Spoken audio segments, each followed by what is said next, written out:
Hello aspirants, welcome to unlock GS academy. चलिए start करते हैं सितंबर मंथ का 5th सेशन, जिसमें हम न्यूज़पेपर की एग्ज़ाम ओरिएंटेड इंपॉर्टेंट न्यूज़ को मल्टीपल चॉइस क्वेश्चन के थ्रू कवर करते हैं।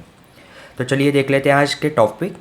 प्रीवियस 30 टॉपिक हम प्रीवियस 4 सेशन में कवर कर चुके हैं, जिसका लिंक आपको डिस्क्रिप्शन में मिल जाएगा।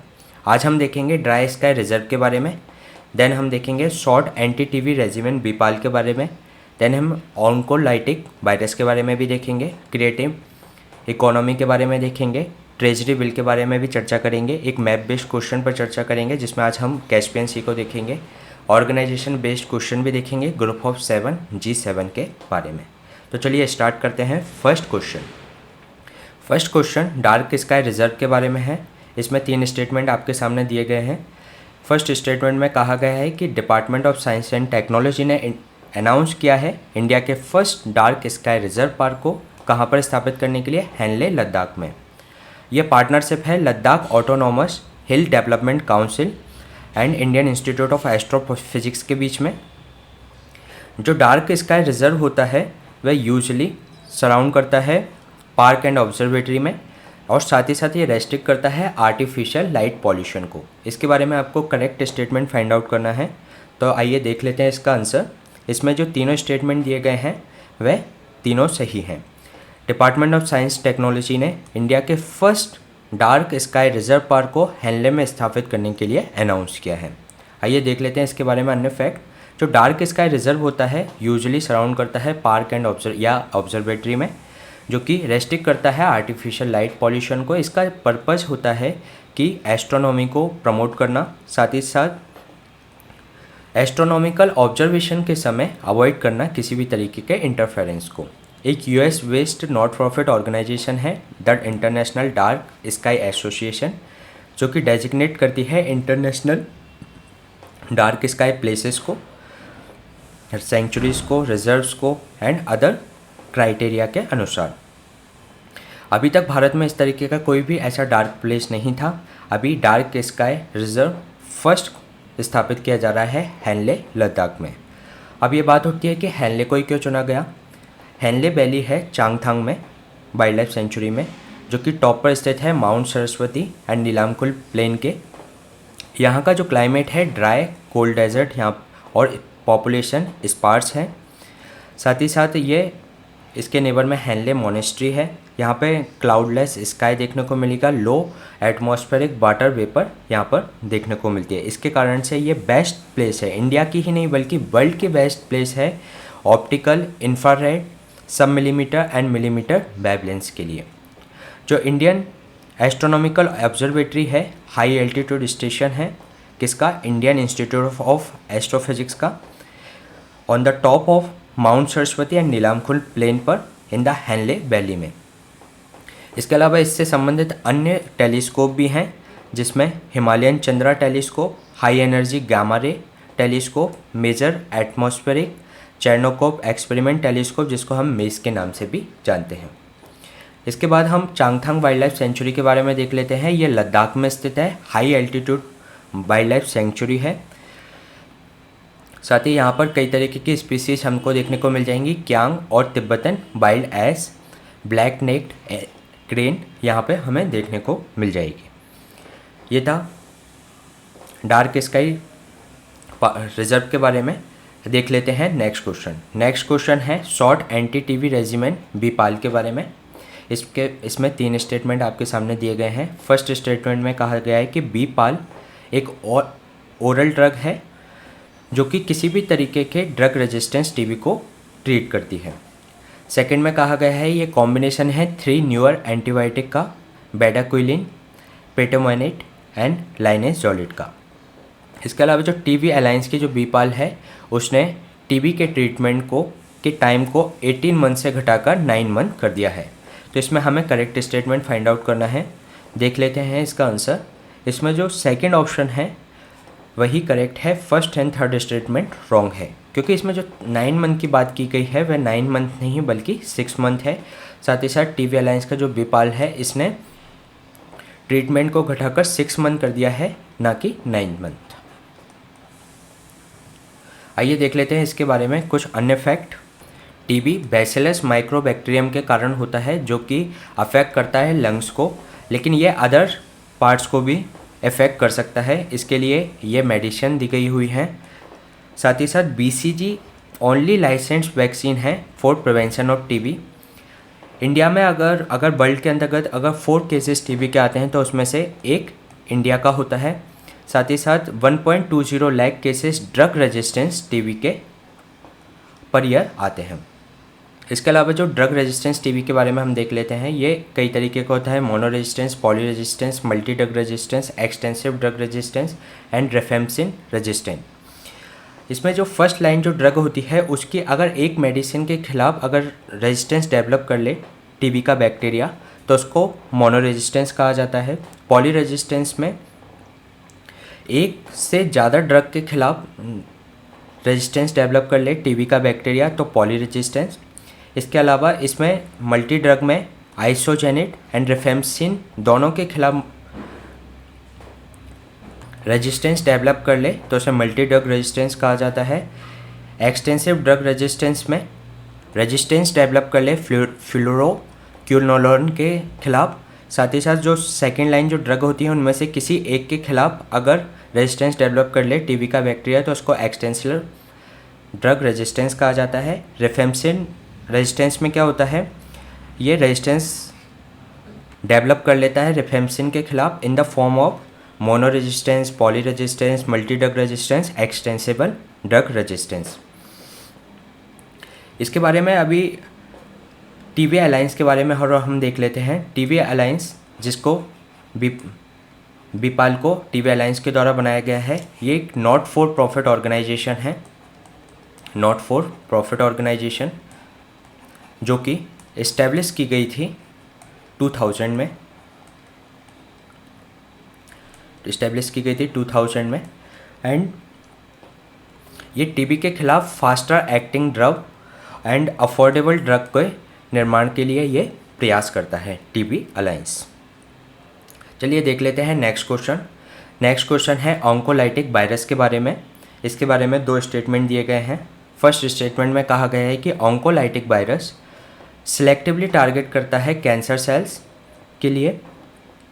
सेकंड में कहा गया है 2 टर्म दी गई हैं, immunotherapy and biotherapy. Immunotherapy use करती है पर्सनस के इम्यून सिस्टम को to fight cancer disease and biotherapy explore करती है वायरस को फॉर किल कैंसर। तो इसमें आपको करेक्ट स्टेटमेंट फाइंड आउट करना है। इस पर ध्यान दीजिएगा कि करेक्ट स्टेटमेंट पूछ रहा है या इनकरेक्ट स्टेटमेंट। तो इसका अब हम आंसर देख लेते हैं। इसका आंसर है नाइदर 1 नॉर 2, क्योंकि इसमें ये दोनों स्टेटमेंट जो दिए गए हैं दोनों करेक्ट स्टेटमेंट हैं। देख लेते हैं ऑन्कोलाइटिक वायरस के बारे में। अभी जो नई स्टडी हुई है इसमें ये ऑन्कोलाइटिक वायरस है, ये व्यक्ति की इम्यून कैपेसिटी को बूस्ट करता है अगेंस्ट द कैंसर सेल्स। इसके अलावा ये सिलेक्टिवली टारगेट करता है कैंसर सेल्स को। साथ ही साथ ये कॉम्बिनेशन है इम्यूनोथेरेपी एंड बायोथेरेपी का, जिससे एक कैंसर पेशेंट्स के लिए एक नई होप जागी है कि वे इसको ट्रीट कर सकते हैं। इसके बारे में हमने बात किया कि जो इम्यूनोथेरेपी और बायोथेरेपी में, इम्यूनोथेरेपी में पर्सन का इम्यून सिस्टम बूस्ट किया जाता है against the disease and biotherapy में वायरस को इंट्रोड्यूस किया जाता है टू किल कैंसर।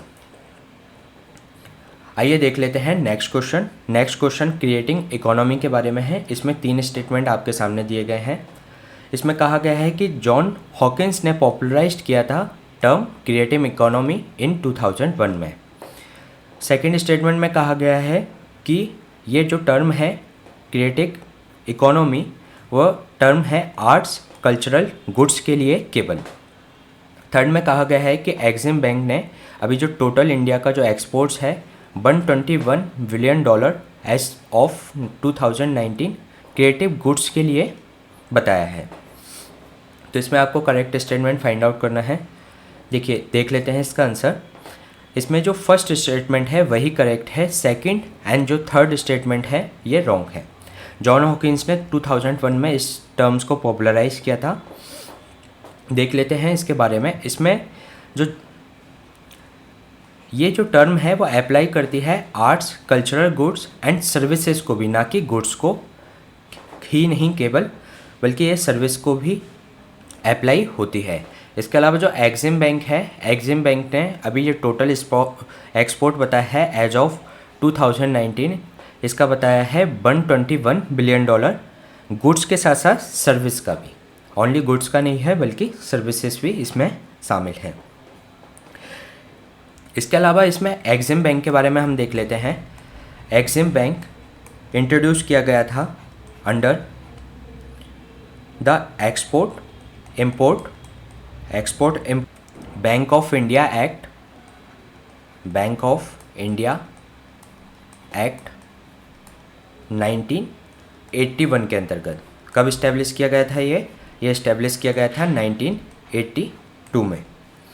ये एक्सपोर्ट क्रेडिट या इंपोर्ट क्रेडिट के लिए लोगों को फंड करता है। एक्सपोर्ट क्रेडिट या इंपोर्ट क्रेडिट के लिए लोगों को फंड करने का काम कौन करता है? EXIM bank. तो चलिए देख लेते हैं नेक्स्ट क्वेश्चन।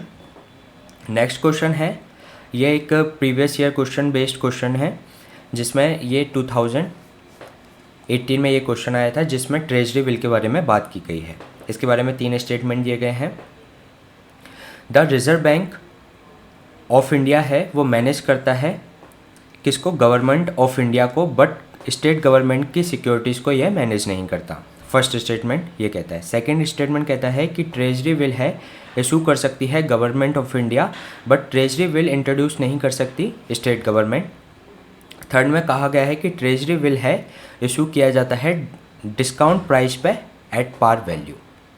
तो इसमें आपको करेक्ट स्टेटमेंट फाइंड आउट करना है।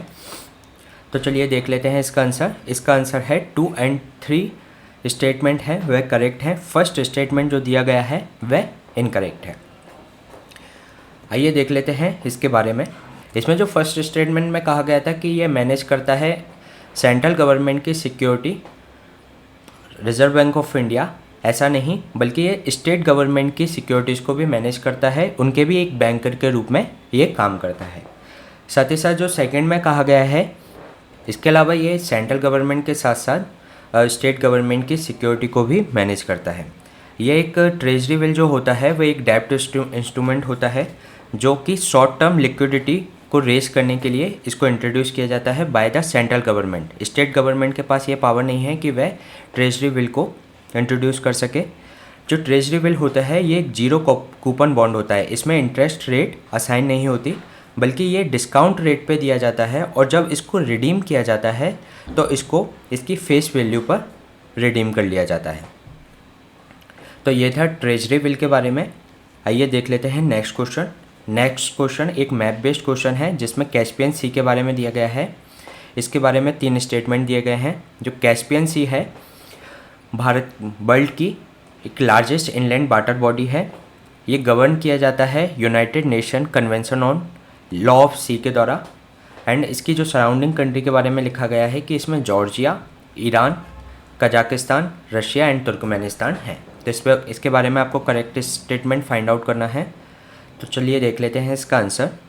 इसमें जो फर्स्ट ऑप्शन है वही करेक्ट है, सेकंड और थर्ड ऑप्शन इसमें रॉन्ग है, क्योंकि इसमें जो सराउंडिंग की बात की गई है इसमें जॉर्जिया इसको सराउंड नहीं करता। साथ ही साथ ये जो United Nation convention on law of sea है वह इसको गवर्न नहीं करता। इसके बारे में देख लेते हैं अन्य फैक्ट। ये एक क्लासिफाइड है एज अ लेक, तो इसके कारण से United Nation convention law of sea इसको गवर्न नहीं करता। साथ ही साथ ये मैनेज की जाती है जो इसकी सराउंडिंग 5 कंट्रीज़ हैं उनके द्वारा एक डील साइन की गई है, जिसके थ्रू इसको मैनेज किया जाता है। और ये एक वर्ल्ड की लार्जेस्ट इनलैंड वाटर बॉडी है, जो रिप्रेजेंट करता है numerous species indigenous marine flora and fauna को। इसमें जो United Nation convention on law of the sea के बारे में दिया गया है उसके बारे में हम देख लेते हैं। ये 1982 में ये एक इंटरनेशनल एग्रीमेंट के रूप में आया था for the framework for marine and maritime activities के लिए। ये लॉ ऑफ सी के नाम से भी जाना जाता है, और इसने जो मैरीन एरिया को जो डिवाइड किया है वो 5 मेन जोन्स में डिवाइड किया है। जिसमें internal water, territorial sea, contiguous zone, exclusive economic zone and high sea के रूप में। इसमें आप देख सकते हैं यह है लो वाटर लाइन, जिसको हम बेस लाइन कहा जाता है। ये इंटरनल वाटर है, जिसमें जो लैंडवर्ड साइड है बेस लाइन के, इसके अंतर्गत आपके पोर्ट्स आ सकते हैं, बेस आती हैं, साथ ही साथ जो रिवर्स एंड लेक्स जो कनेक्ट करती हैं सी को, वह इसके अंतर्गत देखने को मिल जाती हैं। इसमें ये टेरिटोरियल सी है जो कि बेस लाइन से 12 नॉटिकल माइल तक है। ये यहाँ पर किसी भी कोस्टल कंट्री का सॉवरेनिटी एंड जुरिसडिक्शन यहीं तक होता है, टेरिटोरियल सी तक। इसके अलावा जो कंटिग्यूअस जोन है जो कि बेस लाइन से 24 किलोमीटर तक है, ये इंटरमीडिएट जोन होता है territorial C and high sea के बीच में। इसके अलावा एक इसमें एक्सक्लूसिव इकोनॉमिक जोन होता है up to the 200 nautical mile तक बेस लाइन से, जिसमें कंट्री के पास ये राइट होते हैं कि वे नेचुरल रिसोर्सेज को एक्सप्लोर कर सकें और एक्सप्लॉइट कर सकें। इसके अलावा ये हाई सी एरिया होता है beyond the exclusive economic zone. ये था अनक्लोज के बारे में। इसके बाद हम देख लेते हैं जो कैस्पियन सी की बॉर्डरिंग कंट्री के बारे में। इसके बारे में निमोनिक्स है तारिक, इसमें आपका तुर्कमेनिस्तान, सेकेंड है अजरबैजान एंड देन ये Russia, then Kazakhstan and then ये ईरान। इसे हम तारीख के रूप में याद कर सकते हैं निमोनिक्स के रूप में। इसके अलावा नेक्स्ट क्वेश्चन देख लेते हैं। नेक्स्ट क्वेश्चन एक ऑर्गेनाइजेशन बेस्ड क्वेश्चन है, जिसमें हम ग्रुप ऑफ 7 के बारे में बात करेंगे। इसके बारे में 2 स्टेटमेंट दिए गए हैं। फर्स्ट स्टेटमेंट में कहा गया है कि all the G7 country and India part हैं G20 का। साथ ही साथ सेकेंड में कहा गया है कि इसका एक फॉर्मल चार्टर एंड सेक्रेटरीट है। तो इसमें से हमें करेक्ट स्टेटमेंट फाइंड आउट करना है। आइए देख लेते हैं इसका आंसर। इसका आंसर है फर्स्ट ओनली। जो G7 कंट्रीज़ है उसमें और इंडिया G20 का पार्ट है।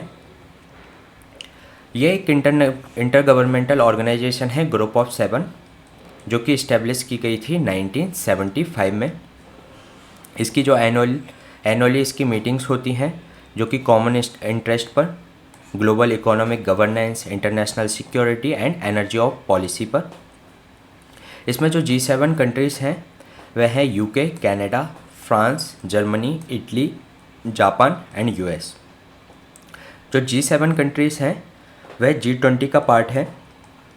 G20 कंट्रीज़ में 19 कंट्री हैं एंड एक EU है।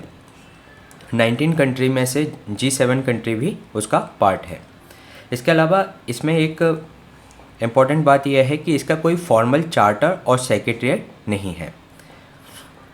इसके अलावा G7 की लोकेशन देख लेते हैं। ये आपका कनाडा, ये आपका USA and then UK, France, Germany, Italy and Japan इसके पार्ट हैं। तो ये था ग्रुप ऑफ 7 के बारे में। इसी तरीके के सेशन हम आपके बीच में लाते रहेंगे।